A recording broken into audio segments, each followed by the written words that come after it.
इसमें कुछ चीजें लिखना आप भूल गए हैं जो नॉन फाइलर के लिए और भी लिखी जा सकती हैं। ये अपने बच्चों के खतना नहीं करा सकते, और अगर ये रिश्ता मांगेंगे तो इनको कोई रिश्ता नहीं देगा, ये समोसे खरीदेंगे तो साथ में चटनी नहीं मिलेगी, और चलते हुए ये दो पैरों का इस्तेमाल नहीं कर सकते, एक पैर से लंगड़ा के चलेंगे ताकि दूर से पता चले कि ये नॉन फाइलर जा रहा है।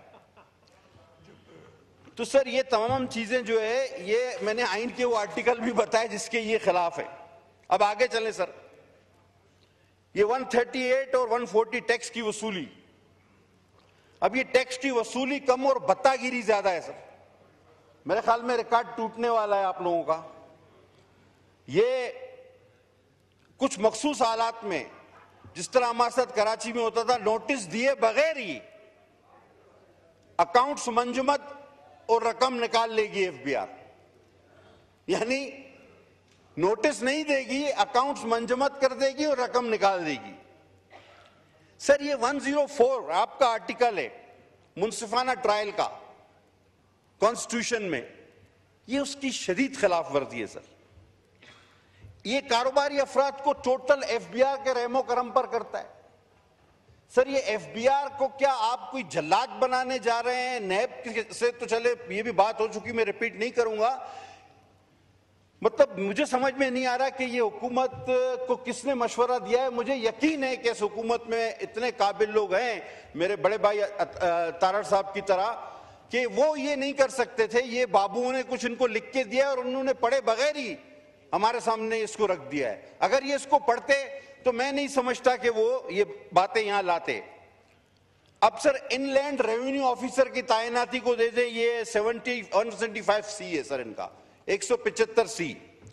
ये कहते हैं किसी भी कारोबारी मकाम पर एक शख्स को एफबीआर जाके खड़ा कर देगा कि देखो ये कारोबार से किस तरह नफा नुकसान हो रहा है। यानी आपके ऑफिस में भी वो आपके सर पे खड़ा हुआ होगा, आपकी फैक्ट्री में भी आप वो तैनात कर सकते हैं, आपकी दुकान पर भी लाके उसको एक कुर्सी दे के बिठा सकते हैं।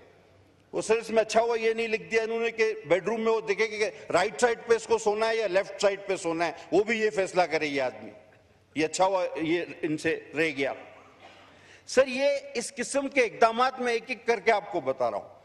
अब सर सेक्शन 14A(c), ये सर मनकूला और गैर मनकूला जायदाद की मुंतकली है सर। अब जो शख्स सेल्स टैक्स एक्ट में रजिस्टर्ड नहीं, वो ये सारी चीजें नहीं कर सकता। इसमें टैक्स गुजार को सुनने का कोई हक नहीं, और ये टोटल अफसरान के रहमो करम पे होगा। और सर यानी कि अब इनकम टैक्स का एक ऑफिसर, पहले आपको उसके पास पेश होना पड़ेगा और आपको बताना पड़ेगा कि मैं क्या चीज खरीदने के काबिल हूं और मैं क्यों काबिल हूं, मैंने ये पैसे कहां से लाए, कैसे आए।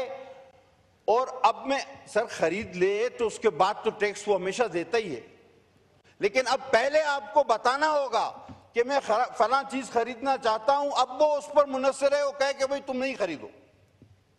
यानी हक के कारोबार भी मशरूत कर दिया गया है इनकम टैक्स के ऑफिसरों से कि वो अब आपको बताएंगे कि आप क्या खरीद सकते हैं, क्या बेच सकते हैं, क्यों खरीद रहे हैं, क्या खरीद रहे हैं। अब ये कोई अक्लमंदी वाली चीजें हैं? यानी आपको अपना, यानी एक शरीफ इंसान उसको कायल करेगा एक 17, 18, 19 ग्रेड के अफसर को कि भाई ये मैं चीज बेचने या खरीदने जा रहा हूं, मेहरबानी करके इजाजत दे दो, और वो फैसला करेगा उस शरीफ शहरी का कि हां भाई तुम ये करो या ना करो। उसके दिल में आए तो कहेगा नहीं, सवाल ही पैदा नहीं होता। अब सर ये सेक्शन इनका है 37AA और AA, ये इनलैंड रेवेन्यू, ये शक की बुनियाद पे किसी को भी गिरफ्तार कर सकते हैं कमिश्नर की इजाजत के बगैर। सर ये इख्तियार तो नैब को भी नहीं था, ये इख्तियार FIA को भी नहीं है, ये सिर्फ इजराइल के पास है। ये इख्तियार अल्लाह ने सिर्फ इजराइल को दिया और अब इन्होंने FBR को दे रही है कि बगैर नोटिस के इजराइल अल्लाह ताला के हुक्म पर जब चाहे किसी की जान ले सकता है। ये इजराइल के बाद ये इख्तियार सिर्फ इनकम टैक्स को दिया जा रहा है।